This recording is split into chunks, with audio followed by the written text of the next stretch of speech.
بسم اللہ الرحمن الرحیم۔ السلام علیکم۔ ایک شخص حضرت ابراہیم بن ادم رحمت اللہ علیہ کے پاس آیا۔ نوجوان تھا، کہنے لگا حضرت گناہ کا مرتکب ہوتا ہوں، چھوڑا بھی نہیں جا سکتا، ڈر بھی لگتا ہے کہ عذاب ہوگا، تو کوئی طریقہ بتا دے کہ میں عذاب سے بچ جاؤں اور گناہ بھی کرتا رہوں۔ اللہ والے بڑے دانا بینا ہوتے ہیں، دکے نہیں دیتے، وہ محبت اور پیار سے بات سمجھاتے ہیں، دل میں اتارتے ہیں۔ حضرت نے فرمایا ہاں میں تجھے طریقہ بتاتا ہوں۔ بڑا خوش ہو گیا، بات سننے کے موڈ میں آ گیا، کہنے لگا کہ حضرت وہ کون سا طریقہ ہے کہ میں گناہ بھی کرتا رہوں اور عذاب اور سزا سے بھی بچ جاؤں؟ آپ نے فرمایا کہ بھائی پہلی تجویز تو یہ ہے کہ اگر گناہ کرنا ہے تو اللہ رب العزت کی نگاہوں سے اوجھل ہو کر لیا کرو۔ اب وہ سوچتا رہ گیا، کہنے لگا حضرت یہ کیسے ممکن ہے کہ میں اللہ رب العزت کی نگاہوں سے اوجھل ہو کر گناہ کروں؟ تو یہ ممکن نہیں ہے۔ دوسری تجویز، حضرت نے فرمایا پھر دوسری تجویز یہ ہے کہ تم رزق کھانا چھوڑ دو، اللہ سے کہہ دینا کہ نہ تمہارا کھانا کھاتا تھا اور نہ تمہاری بات مانتا تھا۔ اس نے کہا حضرت یہ کیسے ممکن ہے کہ میں کھانا چھوڑ دوں، میں پھر زندہ کیسے رہوں گا؟ تیسری تجویز، حضرت نے فرمایا پھر تیسری تجویز پیش کرتا ہوں، وہ یہ ہے کہ زمین و آسمان کا اللہ رب العزت ہی مالک ہے، اس کی حکومت میں ہے اور بادشاہ کی نافرمانی اس کے ملک میں رہ کر کرنا یہ ٹھیک نہیں ہے، لہٰذا اس سے باہر نکل کر نافرمانی کرنا۔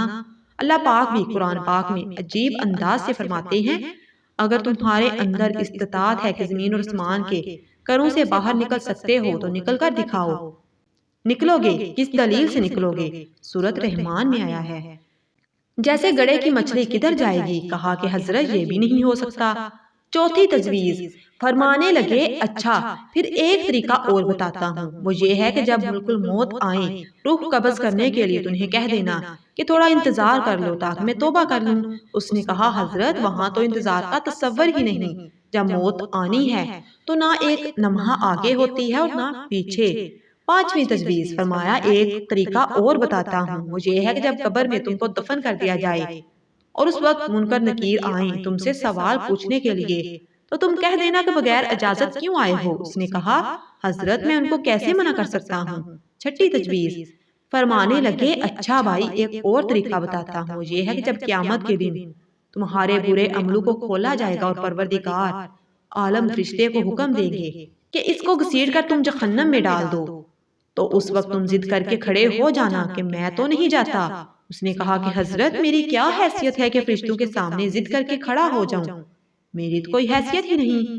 اب لوہا گرم تھا اور چوٹ لگنے کا وقت تھا۔ حضرت نے فرمایا کہ اے بھائی جب تیری حیثیت ہی کوئی نہیں تو اتنے بڑے پروردگار کی نافرمانی کیوں کرتا ہے؟ کہنے لگا حضرت آج سے میں گناہ سے توبہ کرتا ہوں اور آج کے بعد وعدہ کرتا ہوں کہ اپنے اللہ کی نافرمانی نہیں کروں گا۔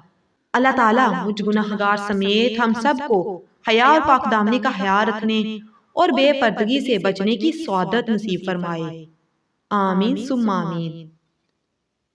مزید ایسی ویڈیوز کے لیے نویرہ اسلامک ٹی وی کو